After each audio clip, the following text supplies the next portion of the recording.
Bene.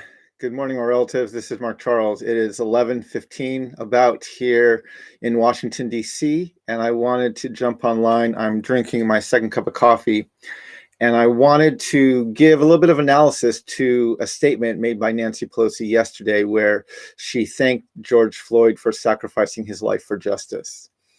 And there was a bit of a response, a backlash to that online yesterday, but I wanted just to offer my perspective to that and why I think this is actually a pretty dangerous statement that Speaker Pelosi made.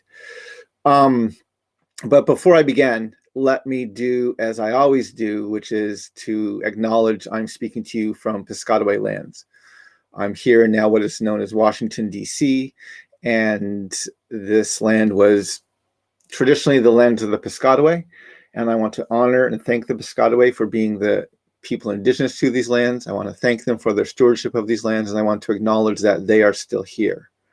I say this every day, but it's because I truly believe it. I am deeply humbled to be living on these lands, and I am grateful to my Piscataway relatives for their stewardship of these lands.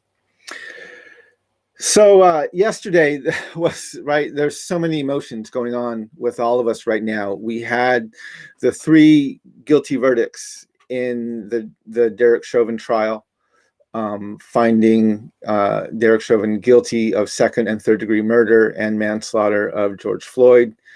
And we saw how now we're waiting for the sentencing, obviously. That will also be a huge piece of, is justice really served in this case? But then there's also, like yesterday I spoke and I said, this is not systemic justice, right? This is not systemic change. We had a live audience and a 9-minute video, and that's what it took to convict a white police officer for the murder of an unarmed black man. It took a live streamed video, 9 minutes long, and a live audience to the entire crime in order to get that conviction. And so this is not systemic change. It should be celebrated. We should be grateful for it, but it's not systemic change.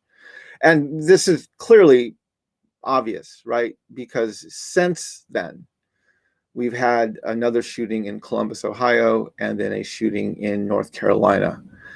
And we see that this is a pattern that just continues to happen within our country. And so we have a lot more work to do to bring about the systemic change that is very needed. In response to the George Floyd, the trial and the guilty verdicts of Derek Chauvin, Nancy Pelosi held a press conference. I listened to a majority of the press conference, as much as I could find online. And I want to share with you a statement that she made towards the end of her press conference. And I'm putting in the quote that she said, and then I'm going to give you 2 links. One is to a YouTube video put out by Bloomberg Quick Takes, which has the video of the exact lines I'm going to be discussing today. And then the other one that I'm going to share with you is from CNBC. That is a bit more of a fuller video. It's about 2.5 minutes long, with more of her full statement regarding the Derek Chauvin trial and the guilty verdict in the murder of George Floyd. But at the end of her statement, and her statement was a bit meandering, she was speaking very much like a politician who had a lot on her plate and knew she needed to go make a statement about this. She did not seem deeply connected or engaged with the storyline or what was really happening, but she knew that she had to make a statement. And so it was disappointing to see how scattered her thoughts were as she was giving her statement yesterday. But she ended by saying, "Thank you, George Floyd, for sacrificing your life for justice, for being there to call out to your mom. How heartbreaking was that, to call out for your mom, I can't breathe. But because of you and because of thousands, millions of people around the world who came out for justice, your name will always be synonymous with justice. And now we have to make sure justice prevails in the sentencing, but that, that's its own procedure." When I heard that statement yesterday, I was deeply disappointed. I saw there was some immediate backlash to it. I think I saw one op-ed on CNN that just talked about the poor choice of wording that she used, and so on and so forth. But that statement she gave is actually dripping with implicit racial bias. And to help you understand that, I want to tell you about a conversation I had actually earlier this week, where I was walking around the mall, and I was with a friend who was out of town. He was visiting DC. We were both wearing our masks, but he wanted to walk by the memorials, and he's been thinking about our nation and its memorials, and he's followed my work for a long time. We've been friends for a while, and he was asking my thoughts on our use of memorials as a nation. And he's heard my teachings and my analysis of Abraham Lincoln, and he was asking specifically about the Abraham Lincoln Memorial. And it's Abraham Lincoln is one of the people our nation has the hardest time wrestling with his true legacy, because it's such a myth, and his injustices were so abhorrent, but yet we've created this myth that he loved Black people and he abolished slavery, and he was the savior figure for our nation. And whenever you bring up his white supremacist statements, whenever you bring up his genocidal policies, people say, yeah, but he was on a learning curve. Yes, he may have said those things earlier in his political life, and he said his white supremacist things very blatantly early. He did his genocidal policies throughout his entire presidency. In fact, when he was shot, he still had Navajo, my people, sitting in a death camp, essentially, in Bosque Redondo. And so to say that he was on a trajectory of learning is a myth in and of itself. But that's how we justify Abraham Lincoln. Most people know, yes, he said some abhorrent things. He even did some abhorrent things, but they dismiss that by saying, well, those were the way people were at that time. And look he was a part of our nation's growing trajectory of becoming a more just nation. He was a step in us becoming a more perfect union. And this is the challenge with living in a nation that believes in its own exceptionalism, and believes, even people who are not Christian, believe that they are God's chosen people and this land is their promised land. And when you have a race of people, the white race, that truly believes that about themselves and has created layer after layer of mythology in place of their actual history to reinforce that myth, the myth of American exceptionalism, which is rooted in the lie of white supremacy, which is all based on this dehumanizing foundation known as the doctrine of discovery. When you have that, and you have this, it keeps white landowning men and whiteness at the center. What happens is all of history becomes about the progression of that group in the center, the progression, the growth, the development of whiteness. And anything that contributes to that growth, whether it's positive or whether it's negative, is seen as a good thing because it's helping whiteness to develop. It's helping whiteness to advance. It's helping whiteness to become more of what it wants to be. And so this is how we justify Abraham Lincoln's white supremacy and genocidal nature. Yes, he was a white supremacist towards Black people. Yes, he committed genocide against thousands and thousands of Native peoples. But he was a part of the growth of our nation. And so therefore, his abhorrent behavior is excused. We do this with Abraham Lincoln. We do this with our mission teams. We do this with this is the way we act as a nation, as long as it contributes to the growth and the development of whiteness. And one of the things I said to my friend who was asking this question, I said, when you commit genocide, your right to be memorialized kind of goes out the window, right? To be honored, right? There's no debate going on in Germany about should we honor Adolf Hitler for the advances in science and in weaponry and in all these technology things that came out during World War II. Should we honor him for those things? Yes, he killed some Jews, but he actually had these other. So there's no debate like that in Germany. Now, the US and Russia poached a lot of their scientists and brought them here to advance our own space race and our own weapons technology, and we protected them here. That's a whole nother topic of discussion. But you don't publicly honor that regime or that man, even though, yes, he made some advances in science, he made some advances in technology. But because he committed genocide, you don't get that option of being honored. Now, the difference between us and Nazi Germany, as I lay out in my book, Unsettling Truths, the difference between us and Germany is not that we're more moral, or not that we're more righteous, or not that we're more just. No, the difference is we won our wars and Nazi Germany lost their war. And so we got to write our own history, whereas Nazi Germany had their history not only written for them, but even edited. Of the myths they were putting out, that got edited and a more realistic lines were put in. But that's never happened to the US. And so because we've been able to write our own history, because white landowning men have always been at the center, because the white race has always been the center of our story, the entire history of the United States is about the development, the advancement, the growth of whiteness. And whether positive or negative things happen, all of those things are seen for the benefit as good because they're advancing whiteness. And so when Nancy Pelosi comes out as a national leader, the Speaker of the House, and she publicly thanks George Floyd for sacrificing his life for justice. Now, George Floyd did not sacrifice his life for justice. He did not willingly put himself in that space.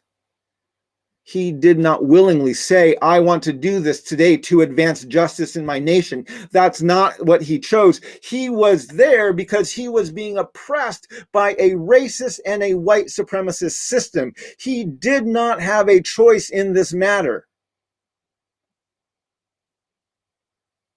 This was not a sacrifice. This was a murder. This was a lynching. This was white supremacy and racial injustice at its most abhorrent. But for Nancy Pelosi, a white woman, to take that event and to say thank you for what you did, even thank you for crying out to your mother, right? How much drama did that add to this whole thing? Is what she's saying.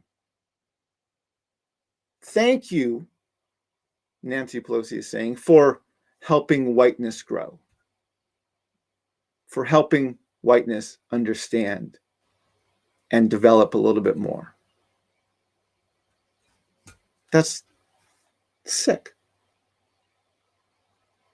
Again, the challenge we're facing as a nation, right? And it's not that she was celebrating what happened to George Floyd. Right? We have the right that has the explicit white supremacy, racism, and sexism, and we have the left that has the implicit white supremacy, racism, and sexism. But they're both white supremacists. Yes, Nancy Pelosi felt bad of what happened, but she was grateful that he, and preferably not her, sacrificed his life. Right? This is what's wrong. This is why one of the themes of my campaign was about decentering whiteness. We have to decenter whiteness.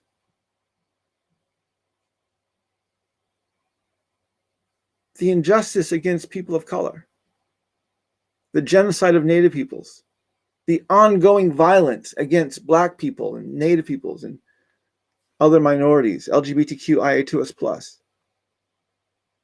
This is not positive because it promotes the growth and the development of the white race. No, these are abhorrent actions that need to be called out.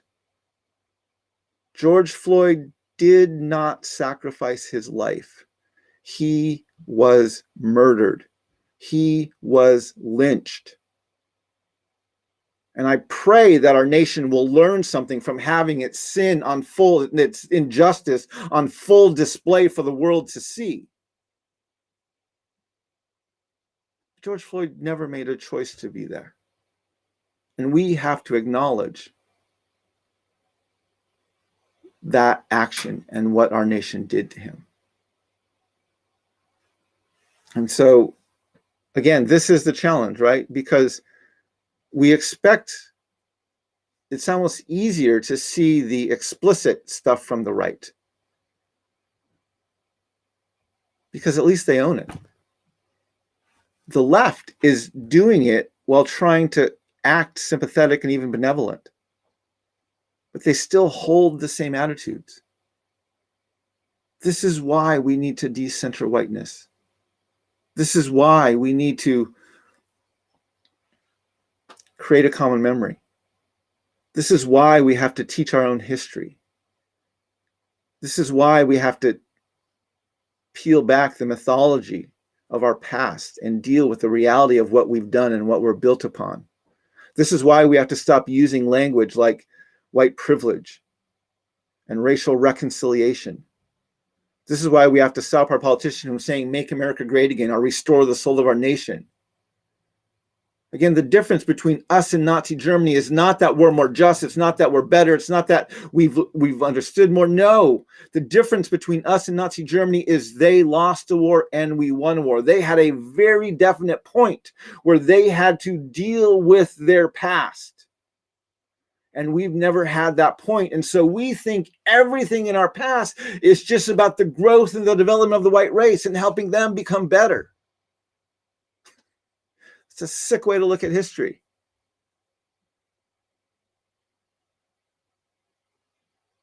We have to understand our past is abhorrent. We cannot memorialize it. It was built on dehumanizing, ethnic cleansing, genocide, and enslavement. We have to break with that past. We don't have to restore the soul of our nation. We don't have to make America great again. We have to say, no, we need to become something we've never been before. We need a national dialogue on race, gender, and class. We need to remove the racism, the sexism, the white supremacy from our foundations. We need to build a nation where for the very first time, we the people truly means all the people.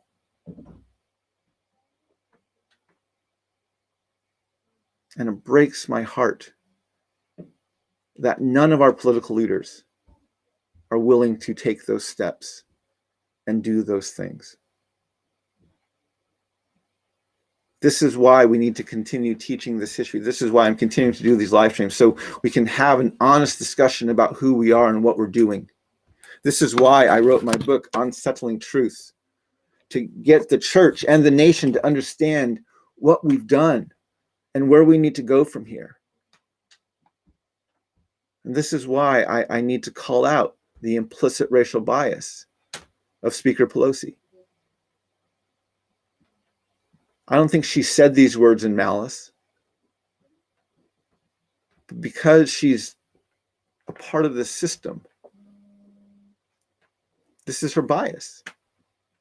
And we have to call it out. We have to correct it. We have to say, no, this is not the right way to approach these things. We have to do this differently. And that's what I'm trying to get through my own social media, through my own platform, is to help the people who are at least willing to listen. So I want to thank everybody for joining this live stream today. Thank you for sitting down and having a cup of coffee with me this morning. I hope these things are helpful. I hope that you are able to reframe some of our thinking. Again, I'm not trying to get us to attack or do any sort of violence. I'm trying to create a common memory. Going back to this quote by George Erasmus, who said, where common memory is lacking, where people do not share in the same past, there can be no real community. If we want to build a community, we have to start by creating common memory. This is exactly what I'm trying to do. to create this common memory, to point out not only the explicit white supremacy, racism, and sexism, but the implicit white supremacy, racism, and sexism,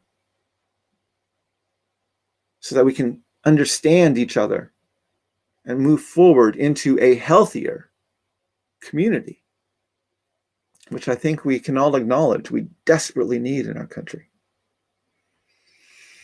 So I can't have my relatives. Thank you so much. Again, tomorrow I will be doing a live stream talking about questions from my book, Unsettling Truths. If you want to join me, we'll be doing it over both YouTube as well as Facebook. Probably about this same time tomorrow. We're still putting all the pieces together, but I'll be having some more question answer about Unsettling Truths tomorrow. And yeah, continue to reach out to me on social media. If you'll notice, I did go watch the sunrise this morning and put some thoughts up there. Also, I want to acknowledge that today is Earth Day, and it is vitally important that we, as one of the largest polluters in the world, take responsibility for our actions and move forward to address climate change. I'm grateful for some of the things the Biden administration is doing. I think we need to continue to do more, but we'll talk about that more later this week or next week as well. But yeah, please remember today is Earth Day. Please make smart choices for our own health, COVID-19, as well as for ways that we can live in more sustainably within our world. Remember that we are here to walk in beauty, and I pray that we will learn how to walk in beauty together. I can't have my relatives. Huck on that.